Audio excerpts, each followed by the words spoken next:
I call it a card carrying people pleaser. And I Yeah. always wanted the peace. I wanted the family to work. And I saw his dad, and he was like such a good person. And I'm thinking, Hmm. okay, he's a product of this man. Surely there's some goodness Right. in him. And it seemed like he had glimmers of hope, and then it would be the bad stuff. And it was glimmer, he basically fed me enough crumbs that I felt Yeah. like, oh, okay. But I basically settled, and I should have never done that. And I've had to forgive myself for it. I forgave him years ago, and I just made some really bad mistakes. I felt like if I loved him enough, he would change. And I've talked to a lot of women; they feel the same way. It seems kind of Yeah. silly, seems kind We of always stupid. hope. Yeah. Yeah, and you just feel again, you have so many crumbs that you think, well, gosh, I don't want to leave when it gets really good, that type Yeah. of thing. And I don't know if it was lack of experience with guys or just, I really can't put my finger on it. It is just something that Hmm. I wish I had never put up with it.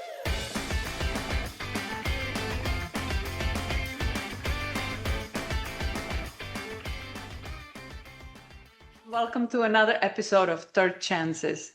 My today guest is Marian Harris, and she's a certified personal trainer, author, former Clemson scholarship swimmer, and founder of Fit and Fab for Life. At 62, she helps women in the midlife and beyond build strength, confidence, and consistency, believing we are not trying to turn back the clock. We are getting younger, stronger for everything still ahead. Well, speak for yourself. We are trying to turn back the clock. So we totally want Well, to get younger. just a little bit. Yeah. And, I mean, if you will see us on a YouTube, you will probably see. And I was joking with her when we first got on a call that in your face, she is incredibly fit and fabulous. Hmm. So, Marian, so nice to meet you. Welcome, Nice. welcome to my podcast. Well, nice to meet you too. I love this. Thank you for having me.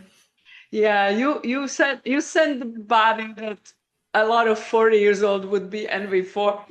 So, yeah, it is possible, but we are not Yes. telling you that everybody has to lift weights and Oh, get absolutely get not. yeah, we are all about healthy, and Yes, especially with age, it starts to being very pronounced that we need to take care of our body a little absolutely. more intense and differently than we used to unless Absolutely. you never unless you never did and kind of assume that you're running on empty the whole life and then surprised that something hits. So Marian is an expert on this, and I am so glad that we can introduce her story. I was asking her where is she from, and she just recently moved. So why don't you start with where you grew up and what made you start to be active, athletic? What was the inspiration for that? Well, I kind of was born into that. I was the baby of four from Anderson, South Carolina, and I was, I guess, humorously thought of as the shock of the family. So we had three siblings, and then I came 4 years later, and they called me the shock. You are But the youngest, I'm the youngest, yes. So just like me, out of yeah. four. Oh, yeah. Well, like I said, my sister before me was born 4 years before me, and I think they called her the surprise. But then when I came 4 years later, I was the shock. So, Oh, and they made no bones about that. But basically, my family was pretty athletic. My dad was a dentist, but he loved to play tennis and handball. And he started lifting weights when he got married. He was very tiny when he was like 175, but 6'4", very very thin. wow. And my mother was 6 foot, and she did the little leotard with the little bouncy balls, they used to do back in the day. But anyway, all three of my siblings were swimming, and so I just hopped in the pool myself, and kind of took to it like a fish, fish to water and or duck to water. And I was pretty good, by the age of 8, I was breaking state records. And my mom and dad were taking me all over the country for swim meets and things like that. So it's You even look at pretty tall. Are you tall? yes, I'm 5'10". I might have Okay. shrunk a little. I don't know. I thought I Okay. was 6 foot, but Yeah. I'm 5'10". And so anyway, my dad would, at 10 years old, he'd say, go for the scholarship. And I'm like, well, I don't even know what that is, but it sounds important. So I actually did earn a swimming scholarship to Clemson University. And, but I had a lot of ups and downs too. I mean, during that, at 13, I couldn't walk and chew gum at the same time. And it was just, one of those things, but I just really was dedicated to swimming and I wanted to get that scholarship so bad. And finally did. So that was kind of like the catalyst. That's how I kind of got thrown into the water kind of by accident. You were competing in swimming. Oh, yes, ma'am. Yes. I swam. It was year round. Yeah. And so at that stage, what were your ideas about what you want to be when you grow up? That was interesting. At school, I thought I wanted to travel the world. And I was in hotel restaurant management and travel and tourism management, that type of thing. So I thought I was just going to go travel everywhere. And I loved people, thought about being a flight attendant, all those things. I think at 21, we have no clue what we want to do most of the time. But life kind of took a little turn and it didn't quite get there. So go there. Go there. Okay. So in college, I again did not date a lot. I would go in high school. I never hardly dated, and I would go to football games by myself because I had to go work out and go home, take a shower. So I'd always meet everybody there. Didn't get to party per se because I had to get up and swim the next morning. And so it was pretty regimented, I guess you'd say. So not a whole lot of experience. I guess that could be good or bad with dating or things like that. So started learning, I guess, in college. And anyway, met a guy who was super tall. He was 6'8". And I thought, nobody's ever going to love me or whatever, I don't know. And anyway, we ended up getting married. And he was also a baby of 4. And we talked about having children. But then 5 years into the marriage, he didn't want children. And I was like, okay, we talked about this and it was kind of like a deal breaker for me. And we ended up getting divorced, but no children, no blood, no foul. We just kind of both went our separate ways. And then I was pretty disappointed, I guess, in myself. I had wanted a marriage like my parents had. My dad died at 71, which I think is very young, especially now that I'm 62. And so I guess I had a lot of shame for that. And anyway, met another person when I moved back home to my hometown and was kind of taken in by this person, good looking, smile, whatever, family was great and all that. There were some red flags. I should have backtracked, didn't. And anyway, got involved and we did get married, had 2 children, then got in a car accident. And then, it was just, went from bad to worse. It was kind of like my life was turning upside down. Realized he was not the person he said he was. Manipulative, big drinker, became abusive, got pregnant for the 3rd time, which I was, not allowed to be on birth control. Not allowed. Okay. I didn't want to, but not allowed to be on birth control. Got pregnant again. Remember crying in my bed, not because I didn't want another child, but just because I didn't want another child with him. I'd kind of figured him out at this point. And, but of course, at that time, after the car accident, I didn't have any money, didn't have a car, didn't have a phone. I was 33 years old, had been a scholarship athlete, had been a Mary Kay sales director. I forgot that part. But anyway, and here I was sitting in a house, and also too, I didn't go to the doctor till I was 30 weeks pregnant. 30 weeks pregnant with this child. And luckily, by the grace of God, she was perfect. She's 25 today. And my 2 other children are 29 and 31. And they're beautiful. They're so beautiful and wonderful children, very successful. And, I regret being with him, but had I not been with him, I wouldn't have them, so, yeah, exactly. But that was a very, very, very hard time. Was it, yes. You mentioned that you were not allowed. Was it his decision or religious decision or? Oh, no. He was just he wouldn't let anyone take me to the doctor. Like I said, I sat in the house, didn't have a phone, didn't have a car, had no money. I was totally stuck. And, sounds narcissistic. Yeah. And the parents, something must have happened in the beginning or the future or before I made it onto the scene. And I think they enabled him quite a bit. And I knew they knew what was going on, but yet they tried Your to, family? yeah, family. I mean, I loved them, and they were good to me, but I think they You're allowed, talking about his family, not yes, yours. Yeah, yes, okay. Yeah. Yeah. yes. And there really wasn't anything my family could do until I made a decision to get out. They couldn't do anything. It would just, how it is. If you know somebody who you think is in an abusive situation, you want to help, but you can't help until they're ready to say, get me out of here. Yeah. Yeah. I've learned that the hard way. Were you But far from your family at that point? my You know, parents, pretty much my parents had moved to Fripp Island, which was near the coast of South Carolina. And, you know, they loved me. They wanted to help me, but they really just couldn't. I was, pretty much set in what I was doing, and was just trying. But I did sit there a lot of times looking out the window saying, okay, how did I get here? And yeah. how the heck am I going to get out? But One thing comes to mind when you're talking about this, because there was two bad, well, semi-bad relationships in the row. Was it like, do you think, looking back, was it lack of confidence in you, or looking for, because you were successful in what you were yes, doing and premier athlete, right. I would assume that you were confident about yourself. So it's usually people that don't have a lot of self-confidence go for, I know. this type of relationship. But I mean, please, I'm not judging, because I know how stupid we are when we are young and we don't see things that we should have been seeing. But it's, yeah. Well, Look at I me. think I was, yeah, I still try to figure that out. Basically, I call it a card carrying people pleaser. And I Yeah. always wanted the peace. I wanted the family to work. And I saw his dad, and he was like such a good person. And I'm thinking, Hmm. okay, he's a product of this man. Surely there's some goodness Right. in him. And it seemed like he had glimmers of hope.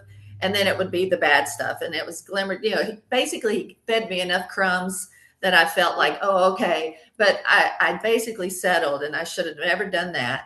And I've had to forgive myself for it.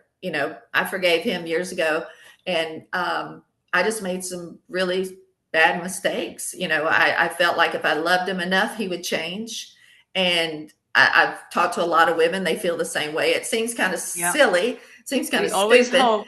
Yeah. Yeah, and you just feel, again, you have so many crumbs that you think, well, gosh, I don't want to leave when it gets really good, that type Yeah. of thing. And I don't know if it was lack of experience with guys, or just,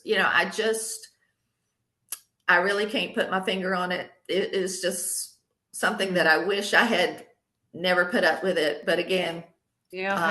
Hey, um, we learn sometimes with the really bad failure like this, you oh yeah, learn what to never accept anymore. oh yes, Like, oh yes, I did learn that. Yes, yeah, yeah, yeah. yes, That's absolutely, the like, I think we all have that moment in our life when you get hurt so badly, then looking back, you realize, I will never ever allow another man to treat me this way. right. It's such a important moment in our life, because I was asking about confidence because I'm kind of relating your story to my own. And I'm like, I had no self-confidence. I was actually raised on, who do you think you are? Yeah, sure. Whole world wait for you. That was my mom. So Mm-hmm. I was discouraged to feel good about myself, even Oh, though maybe I should have, because looking back, it's just, but that has consequences, and that had consequences. It's choices of relationships in my life as well. So I was kind of looking if there was something similar in there. But how long did you stay in that not so great relationship? Because you have well, children too, so it's a too different decision long. to Too make. Mhm. long. But after my youngest was born, Dorothy, it was probably, she was 10 and a half months, and it seemed like things were escalating. And it was like, okay, this is not good. And I kept telling his mom, I said, I'm not going to be able to stay here long. I hate it for you. I know you love the kids, but I'm out of here. This has Yeah. just gone too Yeah. far. And to the point where he would make insinuations about things and, scare me. And I really felt like he might do something to hurt us all. And just, again, I prayed and prayed. And so anyway, finally, the day opened up where I took my stroller and my diaper bag and the kids, and we walked up to his brother's house, and he came back drunk, whatever. And they kept him away. They drove us to a friend's house, and then those friends drove us to another house where he did not know. And we stayed there for a few nights waiting for an emergency hearing. Then the doctor allowed us, and vouched for us. And then the judge allowed us to take the children across the state line to Georgia and start over. And my brother had just moved to Georgia, and we kind of basically stayed with them for a little while until I could get back on my feet. But I was a hot mess then. And again, three small children, left with the clothes on our backs. And but it was just one of the things is that I had no idea how much help there was out there, until we reach out, right? Exactly. Yes. And it was amazing because, some of the time you think, okay, well, I want to leave, but what am I going to do? How am I going to support us? I don't have any money, no car. Did you find it difficult to ask for help at that point? Because before you made the decision? Oh yeah, it was hard, but I just had wonderful friends. I had some family that was helping, and I just knew I could not go back, and they made sure that I did not go back. And so it took, day by day, I got confidence and all that. And I started looking for a job, and, just happened, by the grace of God, I had a college degree. So that helped a lot. And the good Lord just put a lady in front of me. She had 3 children, alcoholic husband. She was working at the Convention and Visitor Bureau, which was right up my alley. I think she even designed the job for me, And so I was able to meet some movers and shakers in the town, and met some wonderful people, and just kind of got my start. And it was, it was still, I was probably borrowing from Peter to pay Paul, because it wasn't a whole lot of money, and I didn't have anything stashed, and I would shop at the little thrift stores and, things like that. But, we were happy, we were safe. And that leads into another very pivotal story, but I'll stop right there. Well, don't stop. This is, this is why I do the podcast, because we all have some really dramatic moments in our life that shapes us. And I just had somebody else on a podcast, and we were talking, we got to point that I said, if you never open that door, even though you don't know what's behind it yet, you will never learn what is behind it. Because every time moments like this happen in life, you finally make a decision that you need to kick that door open because there's no other way. 99% of the time, you will find better future behind it. And even when you don't know the first step yet. And when you were saying, because you had small children, I was assuming that you probably didn't earn any money at that time. You were probably home with kids, right? Mm-hmm. So you had nothing. Yeah. Right. Nothing. And, so that kind of, after I had, and I was so grateful for it was the DFACS program is what it was. And you could go in there and have an appointment. It was demoralizing to me, because here I was, I didn't feel like I should be asking these people for help, but that's what they were there for, and I needed it. So anyway, once I got the job, though, it kind of dwindled down. But that's again what it was for. It was a hand up, basically, and I took advantage. I took advantage of it because I did need it. And so anyway, but and in the first book I wrote, I actually have some of the people who worked at that DFACS program. They were so kind and nice to me that I just made sure that I put them in my book. But anyway, you said DFACS, but you didn't have abuse, substance, anything. Excuse me?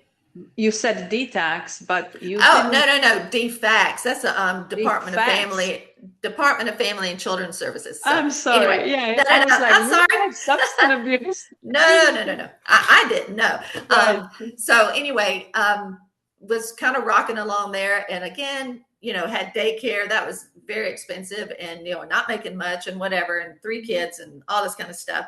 But went to the bank one day, and I went through the drive-through. I knew I didn't have a whole lot of money. I was borrowing from Peter to pay Paul, and but I pulled out the ticket and it said 19 cents. And I'm like, you have got to be kidding. I mean, I knew it wasn't much, but 19 cents. And I'm like, oh my gosh. So I parked and I just started crying. And I was like, I was so defeated in that moment. I was like, I have 19 cents. I have to go pay daycare. I've got this, and my head was just racing.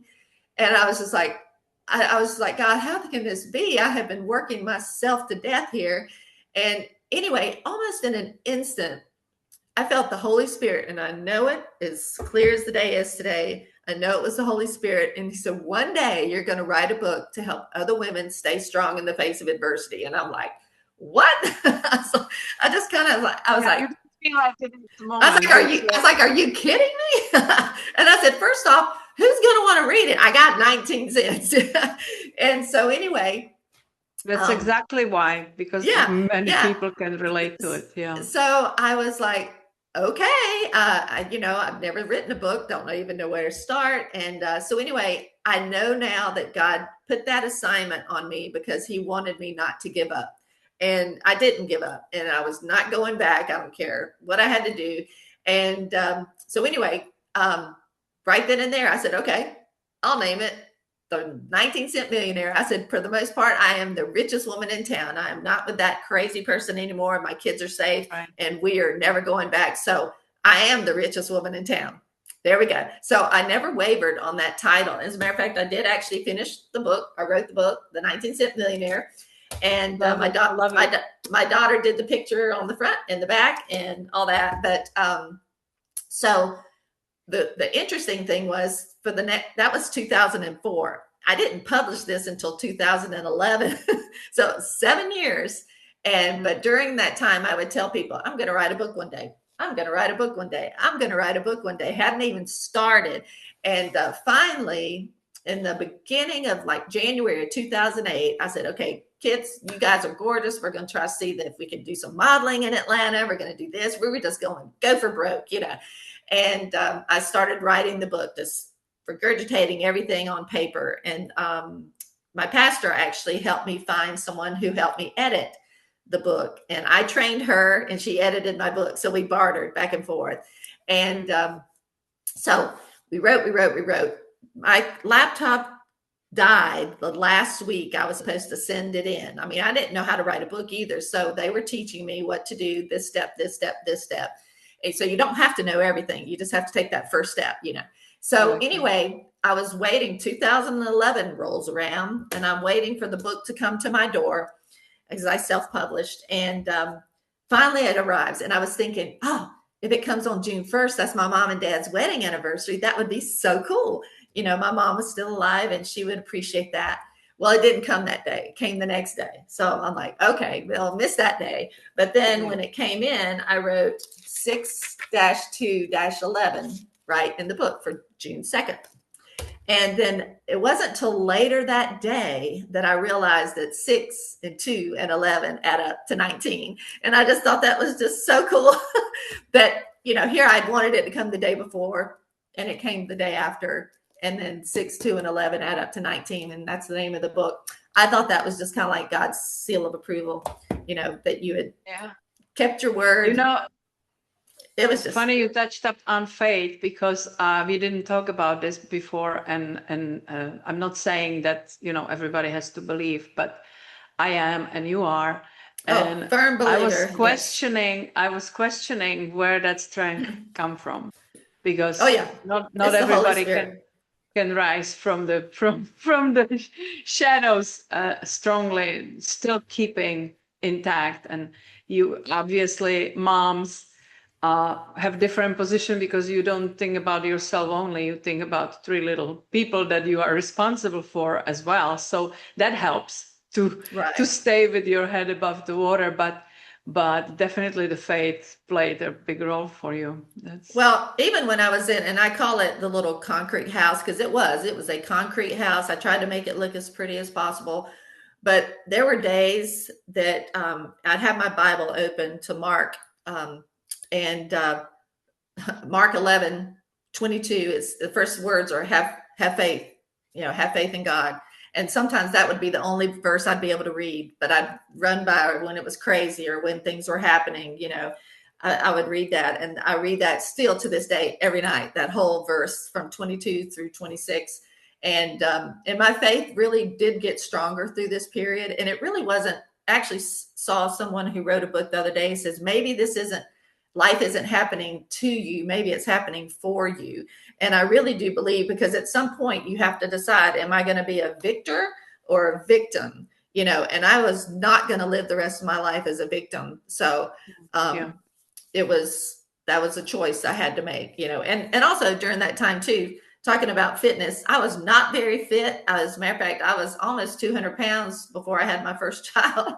Wow. So I had a fork in the road there. Okay, so do I just stay squishy and whatever and just stay like this, or do I fight back? And that's when some of my fitness background kind of kicked in. I said, I got to get myself back together, because I also gained confidence by feeling good and being able to do things. And I think that I run across that a lot in what I do now. So it was very important to me. And then having been through what I had been through gave me such great empathy for the people that I would eventually be working with, not just people wanting to get their body back after childbirth, but people wanting to stay fit. Like if someone asks them to go hiking, they feel good enough that they can go.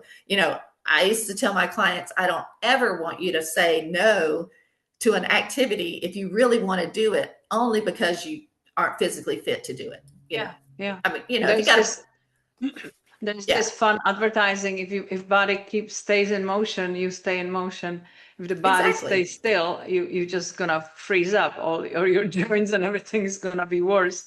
So that's wonderful. I'm listening to you, and I had a question in my mind, and now I forgot what I wanted to ask you. I'm But sorry. it's I love that the connection that you put there for God, because how big when you're making decisions like that, when you need to get out of really bad circumstances, when you are feeling all alone, yet there is a help out there, how big the mindset plays the role. Well, I will tell you this. One time I was in church, and it says, how has living outside of God's plan worked out for you? And I was like, well, not very well, actually. And I was like, he didn't have these rules or, guidelines to be a buzzkill. I mean, he had them to protect you, And I used to think, there was a time when I thought, well, maybe the good life is just not for me. Maybe I'm just not going to be the one to get it. And I really had to turn my brain around, because God wants me to have a good life, and he wants to use me. I mean, God uses broken people all the time for greatness. And I finally had to turn my thinking around and say, no, he wants me to have a good life, and I'm going to have a good life and be for his glory, not my own, but his glory. So that changed everything. So that definitely, that's why I'm kind of semi-joking, because I know the mindset was the premium force for you. Because if you believe yourself victim, nobody can help you. Like you will always find the excuses why certain things can be done, or certain things are not for you. And it's just that I would like to encourage everybody, no matter what the situation is. And I know that we all have some really, really difficult moments in our life, that there's always, it's a period that you go through, and it either breaks you or makes you. And I think what is fantastic, and whatever tool you need, like some people have just strong mindset and they just decide, I'm not going to go on like this. Some people have faith that helps them to go and see the direction. Whatever it is for you, is just please don't stay there too long, because when you stay there too long, you start marinating it, it becomes your identity, and suddenly everything turns around about, well, but I am like this because. And I actually have a dear friend that I couldn't take it anymore, because for 50 years, she is using excuse that happened to her in her childhood. She's going to be 70 now. Oh, And goodness. Yeah, it's time to get over that. yeah, the person that supposedly did this to her is a long time dead. And she is not even able to forgive, not to mention to Oh, move on. And and I just couldn't take it anymore. I was like, you are destroying your own life because something happened 50 years ago. I mean, come on. This right. is ridiculous. Like you, that person, it's long gone, and you are still running your life around it and everything. It's just we we all know people like that, and Oh, yeah. sometimes it's impossible to help them. Sometimes it's when they are strong enough, you can snap them out of it, kind of show them the other way. But sometimes it's not possible because they will Well, have they will have the explanations for everything. oh, yeah. When it comes to fitness, I'm sure you're dealing with all kinds of people when they decide to be fitter. And I don't think in our age it's only about looking good, but also about becoming healthier. Oh yeah. Well, I just had a lady, and to your point, what you were just saying, my mother-in-law used to say about this one lady. She says she's enjoying poor health, like she makes poor health like a, okay, look at me, I'm doing this, but I'm like, okay, why don't we get up and do something? Yeah. But another thing about that victim mentality, you don't ever want to let success go to your head, but you don't want to let failure go to your heart. And that's the Yeah. real thing, because if you live there too long, it really does become a whole lot harder to get out. But, Absolutely.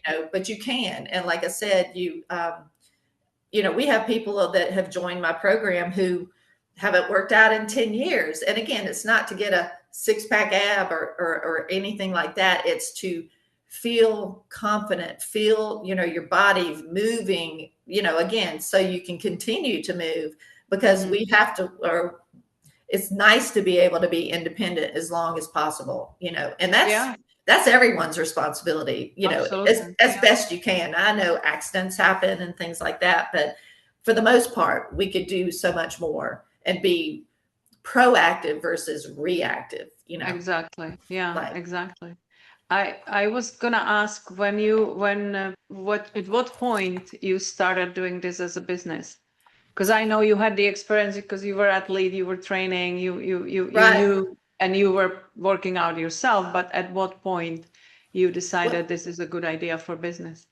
Well, after I moved to Georgia and all that, so I started training just in my home women, um, just by appointment and that type of thing. Then when my husband and I met, I call him my current husband, but when we met, we started our own personal training studio in a gym space, and then we also started a group training program. So we ran that, and they were wildly successful. I mean, we had people who had not walked in 6 years, people who had MS. I mean, it was just, he wrote for WebMD. I mean, it was just, we had amazing success stories. And as a matter of fact, I like some of these people here are people that are in my second book.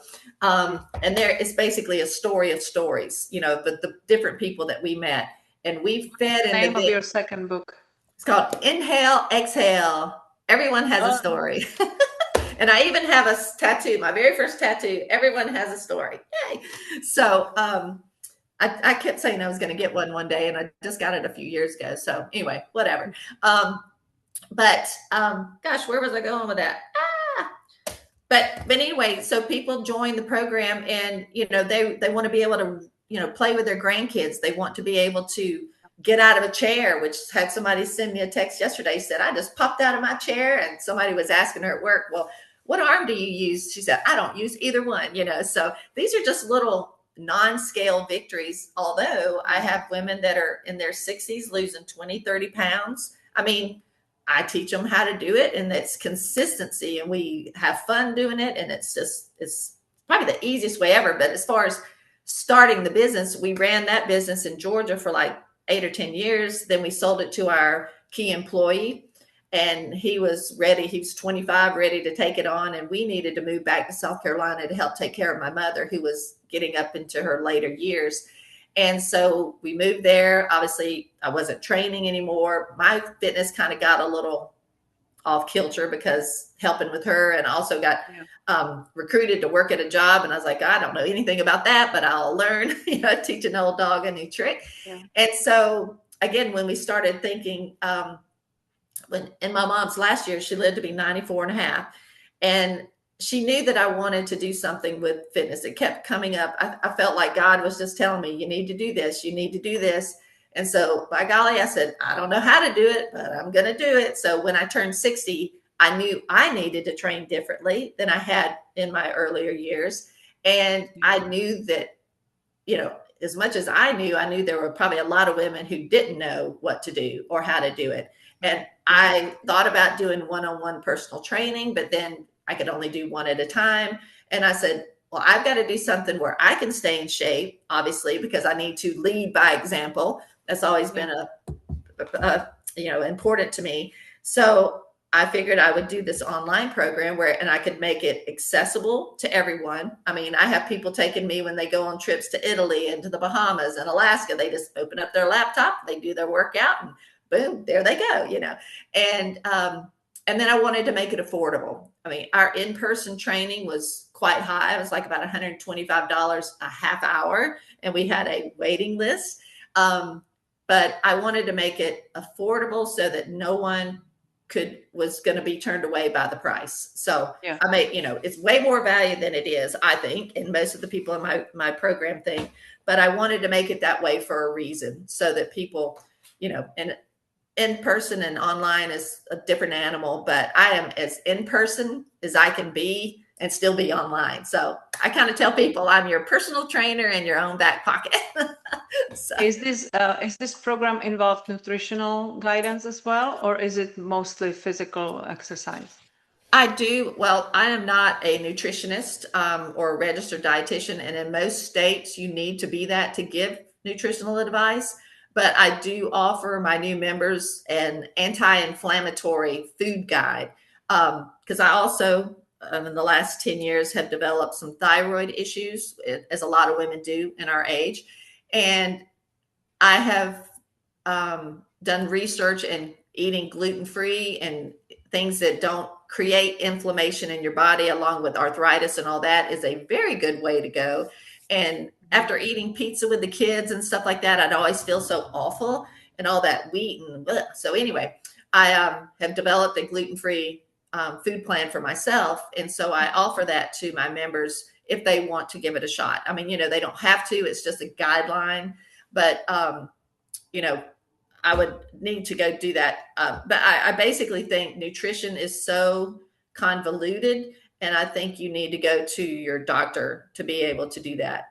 I couldn't do it justice. So I do the physical part, the mind, the physical, and I show them what I eat, and they can go from. Yeah, I would strongly disagree there, because unfortunately our doctors are the last person that know about nutrition. And I have had many doctors on my podcast, and we all agreed on all those years that they study for their practice or their specialty and clinical days and all that stuff. They spend one day on nutrition.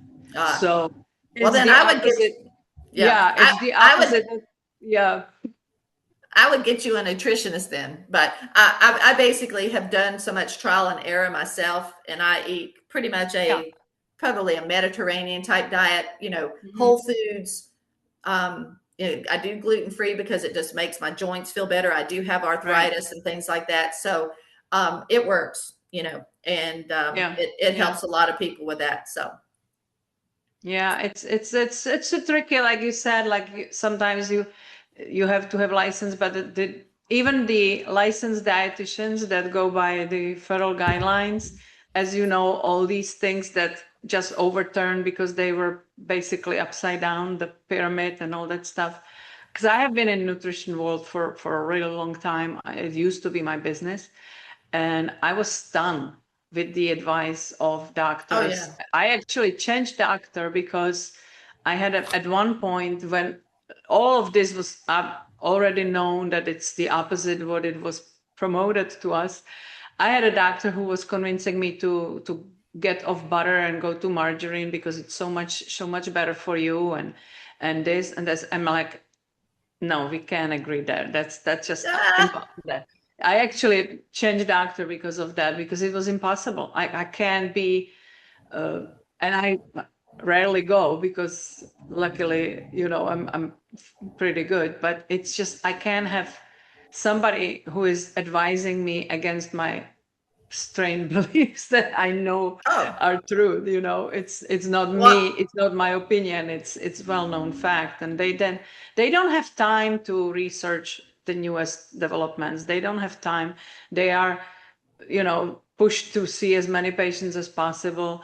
They are not going to take their time to educate themselves on something that they didn't have in school. It's just, I don't blame doctors, but I'm not, and it always felt funny to me, like there's always this advice: if you're starting new diet, consult your doctor. And I'm like, that's the last person you should yeah. consult. I would have to agree with you there. And like I said, but if you look at it and you see a lot of trainers out there and they will give nutritional advice, and really you're not supposed to. I mean, a lot of Yeah. states don't allow you to do that, Mm-hmm. which is why I don't do that. I mean, so Right. it's just anti-inflammatory food log. It just gives you ideas on how you can eat better and things like that. But I'm not claiming to be a dietitian or a registered nurse as far as that goes, but there are some people out there that I could recommend, that I recommend to people if they need a little extra.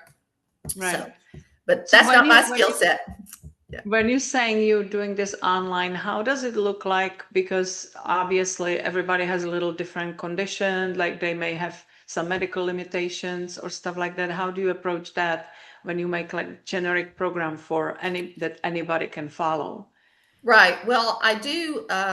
Everything is low impact first and foremost. And when the new members come in, I do, we send them a Evaluation. yeah, welcome orientation, that type of thing. Mm. And I also am with and get in touch with them once a week, for the voice text type thing. But I ask them explicitly, do we have any issues that we need to go over? And we can talk about those issues. I mean, I want to know exactly what they're dealing with. And, any exercise can be modified. And so basically we have a dialogue. I mean, if lots of people come in, boom, they just go straight on and do the workout. I also have devised a Smart Start series, which is 4 different workouts with the full body, arms, legs, and Pilates, which is what I do every single week, on the whatever. We're on like week 114. We got very consistent. But anyway, those are ones that have very, it's like if someone has limited mobility, they can start there, and they can keep doing that for weeks on end until they're ready to move to the regular workouts. And Right. we just kind of, it's on a one by one basis as far as that goes. Yeah, But that's why I'm asking, because if somebody listens to it and they start making, evaluation in their head, like, well, I can't exercise because of this or that, then, you accommodate for that. oh, You will, absolutely. yeah, And yeah, they have this. I'm not like a faceless person that they're going to see. Again, it's online, meaning you can do it in Tennessee or you can do it in Florida, but I'm still here and they can contact me and we can talk about it. And there's yeah. lots of times where, oh, I can't do that squat, but I can do this squat. What do you recommend? And we talk about it and we go with it. Or, my scale's not moving. I said, well, put the scale in the corner. That's where she belongs anyway.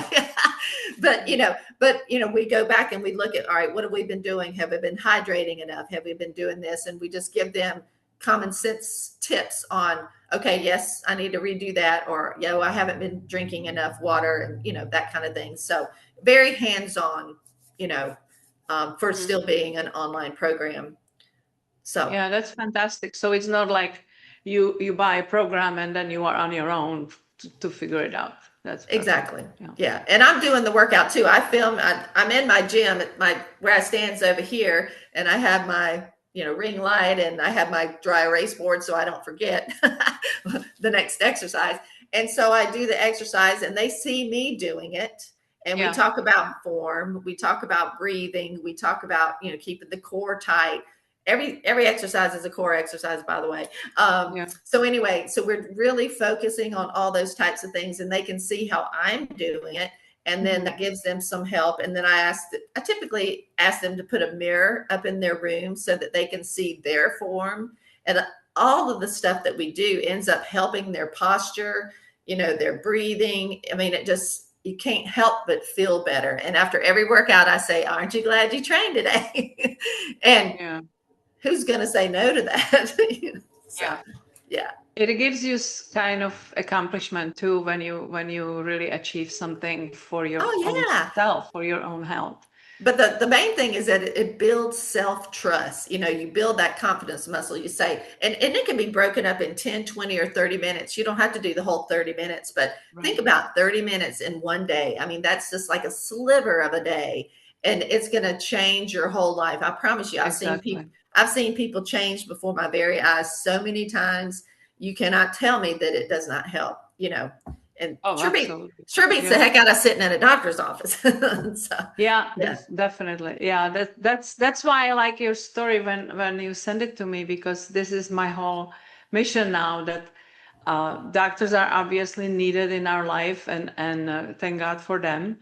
But for Absolutely. me, my priority number one is to be proactive and take care of my own health and invest Yes, in it, time and money if necessary, so I don't need them as much. exactly. And I it's agree. the difference between, and it has nothing to do with genetics. It has nothing to do with whatever people kind of convince themselves of, because I have bad genes in my family. My mom died of multiple strokes. So did her mom. My dad died of cancer, but he was also a heavy smoker, and he was on top of it fireman. So he was inhaling a lot of bad stuff during his life, and drinking and everything. Mm. His philosophy was that the body is supposed to go to the grave destroyed, and he did a good job on that. But it's your choice, you don't have to follow in those steps. No, And it's just like the exercise is such an important part of the life. And like Marianne says, you can start that, at the level that is possible for you, but as long as you start, and suddenly you are proactive, suddenly you are doing something for staying active in your life, because we all want to live long, but we obviously don't want to live, we want a quality of life, not being dependent on somebody, for the end of the life, which is always sad. So right, it's absolutely, that's why I do this podcast. There are choices that people can make that doesn't have to break the bank, doesn't have to mean that you are somewhere lifting weights and building, becoming bodybuilder. There is a space in between that yes. that works for anyone, that just starts small. And for myself, I remember when I mentioned to you, I had 3 back surgeries. I have screws and bolts Ooh, in my lumbar. I was told by multiple doctors that when I stayed in chronic pain years after that last surgery, that my body did all the healing possible, and that's as good as it gets. And mm, I'm not supposed to lift anything. I'm not supposed to bend. I'm not supposed to do this, that. I was miserable. My quality of life was non-existent, and I was before 50. oh, And wow. if I believed those doctors, I would give up. But I Hmm. was like, no, that's just not me. And until I found a trainer that knew how to work with somebody like me who is really medically challenged. And we ended up, why I'm saying it, I remember that feeling when I deadlift 135 pounds. Oh, And I wow. was like, Ah! that I could do that. Obviously, we didn't get there overnight, but I could see how my posture changed, how my lifting posture changed when I thought that I knew how to lift and I still didn't, how my legs got stronger, so it takes the pressure off the back that was always being problem. And it just got me into whole completely different state of mind. And that's the thing, I think the label that we put on things too, it's very compromising, because once you believe that you are handicapped or that Hmm. you can't do this because it just limits your choices. I mean, drop the label. Let's open the door and try to see what, instead of what you are not able to do, try to see what you can do. And Exactly. shift your focus on, okay, but I can't do this, but I can do this. And let's Exactly. try small. And I think somebody like Marian can help you to figure out how to start small so you don't hurt yourself. Nobody's advocating for that. Oh, But absolutely. once you start moving, you have no idea where you can go. It's just like the feeling that you overcame the death sentence that somebody gave you. Oh, well, this is as good as it gets. It is so important. And unfortunately, it's your only life. You are Right. responsible for it, not your doctor. He's never gonna care about you as much as you care about yourself. And you have motivation, you have your why you want to stay active. Mm-hmm. Your family, you want to be part of life. You want to be, you don't want to, say, oh, I can't go to this trip with my grandchildren because I know I'm going to hurt there. No, you want to prepare yourself so you can be part of all that because Right. it's meaningful to you. And Right. I just love that, I'm going to be 60 this fall. Woohoo! So I can so relate that, you know, supposedly I'm supposed to slow down and I'm supposed to be dealing with, like, that's just age and blah blah blah. But who It's told you? Who told you that, Vera? exactly, that's what I'm saying. It's right here in between your Right. ears. You Mm-hmm. decide.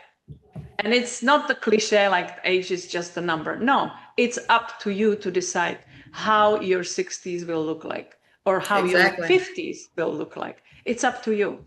You can I was start small. excited. Yeah, I Yeah, was excited when I turned 60. I was excited when I turned 50, but even more so 60. I'm like, okay, doesn't everybody have this much energy? But basically, people don't stop playing because they grow old. They grow old because they stop playing. So exactly. you get to write Exactly. the story. Exactly. Exactly. Well, Yeah. I'm proud of No, you. That's awesome. that's fascinating. If I ask you, well, you said your current husband. So I'm Well, that's just assuming kind of like a joke. I'm assuming that's the keeper. So Yes. if I had the chance to meet him and I asked him, Oh, Lord. "Who are you?" in one sentence, what would he say? Oh, well, he is I would think he would say I was his partner in climb, like not crime, but climb. And he has been mine too. We've been 12 years in September. We'll be together. And he, I'm the optimist. He's the pessimist. Not necessarily the pessimist. He's the practical one. He thinks about what's the worst possible thing that can happen. And I think about, okay, it's going to happen. It's that type of thing. So, um, but in one sentence, I guess he would say I'm probably the most positive person he's ever met, as far as one sentence. And I love people, and um, I think we help each other with how we live life. And he's helped me a lot about business and how people are and that type of thing, human nature. And I help him to see the bright side of things. So, you know, Yeah.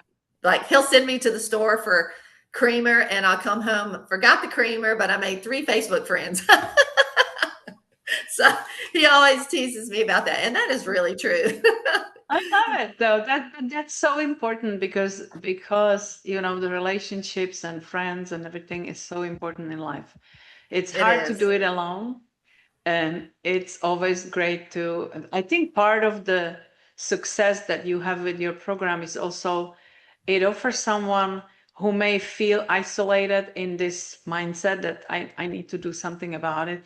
It offers them community where there's more Oh, people like yeah. you that are trying, and it Right. just gives you it's that old cliche that you become the average of 5 people that you surround yourself with. So if you are in a Absolutely. family who is sitting in a recliner popping chips and switching channels, that's not very inspiring for somebody who wants to do something about their health. And it could be hard to overcome. But Right. then if you find community like this that offers you exposure to people that are just like you, but they are trying and they are living different philosophy. That gives you that strength and the accountability that you need to actually succeed. And it's so important. I would strongly encourage, if Marianne's story spoke to you and it resonates, please reach out, because this is, I strongly believe this is what everyone needs. You know, we all Oh, need to thank you. find person that resonates with us, that understands and can relate. And she's not speaking out of theory, she's doing it, she's living it. So Yes. it's a big difference than, training with somebody who just studied to be trainer and can't even understand how female body works. That's sometimes a difficulty with trainers, because they train bodybuilders and they push, but they don't understand how female body Well, composition is, and menopause and all that stuff Well, I will that we tell you have this too. joined. I honestly think that I'm not on any hormones or anything like that. Thank the Lord, except for my thyroid issues. But I truly believe staying active and fit is very helpful in getting through menopause. I'm not saying it's the cure all, and we all have to be in cahoots with our doctors and things like that or whatever. But I strongly encourage. It's movement is never going to hurt. I don't think Yeah, it's always going to make you feel more confident, and that in and of itself is really good for us as women as we age, because we get to that point. Okay, is this it? Is this all life is? And now what do I do with myself? And so much of the time, like yourself, you're reinventing yourself. I believe it is always too early to quit, and it is never too oh, late to start. I mean, absolutely. it's just, I firmly believe I will die on the hill, you know, Yeah. and, and And that's I, the attitude too. You have to have that great positive attitude that there is no hill high enough, to climb exactly. for you. I mean, And I heck love yeah. that. Yeah, yeah. Yeah. So, one question is offering itself, because we started with your really sad period of life, Mm. with the marriage that gave you beautiful children, but it really hurt your soul a lot. So, looking back where you are today, if you look back at that woman then, what comes to mind? What were you thinking? No, um, I've learned so much from her. I truly have. And one of the things I guess we had kind of talked about in notes, there's no way I can go back and change it.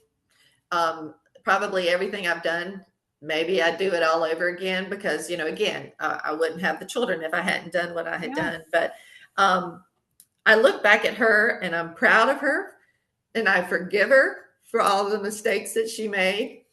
And that was the hardest thing. I really had a hard time forgiving myself of Yeah. things. I forgave my abuser. I forgave other people who've hurt me, and people who've hurt me since then. I have forgiven them. I go to God every day and try to forgive the people that because He asked us to. He commands us to forgive.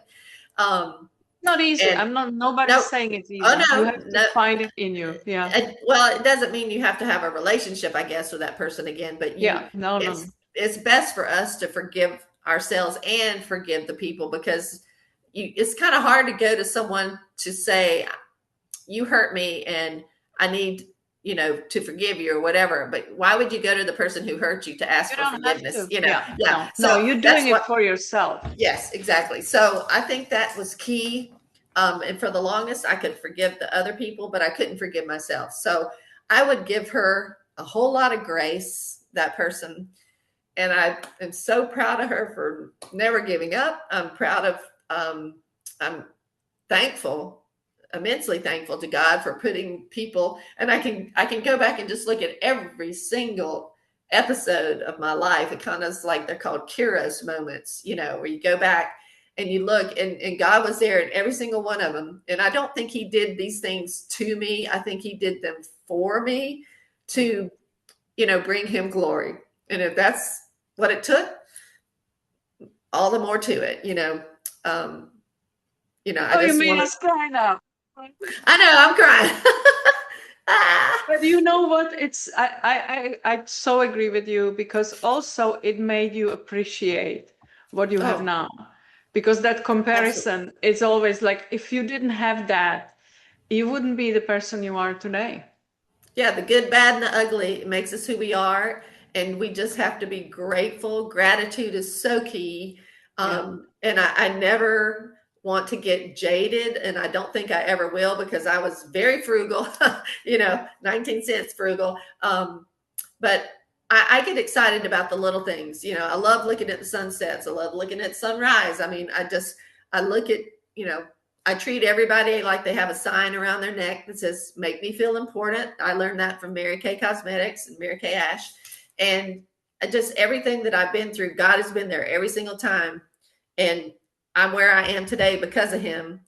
And just the blood of Jesus. And so I just am just grateful for the opportunity to keep pushing forward, and to, if I can help one more person today and one more person tomorrow, whatever, I feel like, that's my assignment, and I'm just going to keep plugging at it. So anyway. Wow. That's not the conversation I expected today at all. And I'm so blessed that I had the opportunity to share it. Because Oh, now don't you cry. yeah, no, it's deep and it touches things, because like I said before, we all have stories, and you have it tattooed on your arm. Oh, Tiny story. I also have 19 cents tattooed on my arm too. My son actually Yeah. brought, he actually came when we had our Inhale Exhale book launch. He came, obviously, and as did the other children, and he had a tattoo he had gotten on his arm. And so a couple of years later, I got one on mine. So anyway, it always reminds me. Yeah. Yeah, you are among those special people that turn pain into insane glory, and not just for yourself, but for family and for people that you help. It's just incredible, and I love what I do because I get to share stories like yours. Oh, well, I was so By excited to meet you today. It was like, so fun. by the way, how are your children today? They're good. They're good. As a matter of fact, my daughters are surprised me with a trip to New York. It's going to happen in December, but I'll have to send you the video when they surprised me. I thought we were just going to go to lunch, and we did this cute little video, and they came in, and then they said, "Oh, we're going to New York." And I'm like, "What?" And they surprised me. So I was super, super excited about that. So Yeah, yeah, that's wonderful. yeah. Wow. Anything we didn't cover that you would like to part ways with? Any super wisdom that you want to say? You know, some people are so afraid that, okay, like as for fitness or whatever, they've tried so many things and they failed. A lot of times they don't think they can be consistent. But again, if you just start and do one little thing, you'll build that self trust and that confidence muscle. And that's so key for us as women in general, for anything. You need to be able to trust yourself. Like if I say I'm going to go do this at this amount of this time, you go do it. And then you feel good about yourself, and when you feel good and look good, you want to do good. And you can go out there and, help people or volunteer or do whatever.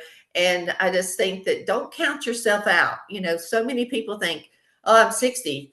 Well, I guess I just need to go sit down. Well, heck no. It's so much life ahead, Yeah. and, you know, be that source of joy for someone, just have joy, give joy, and just, gosh, the alternative just stinks. So, Yes, absolutely. no, Absolutely. why would anybody want to live, but again, moving, and if you feel down and out, I promise you getting up and doing something and moving is going to help. It may not be the end all, but it certainly will help. I can Yeah. promise you that. I've seen it too many times. And one thing comes to mind when you say that, because not only we try to keep ourselves active, which is absolutely, absolutely the goal, but you are also inspiring other people around you. You are inspiring your own kids or grandkids.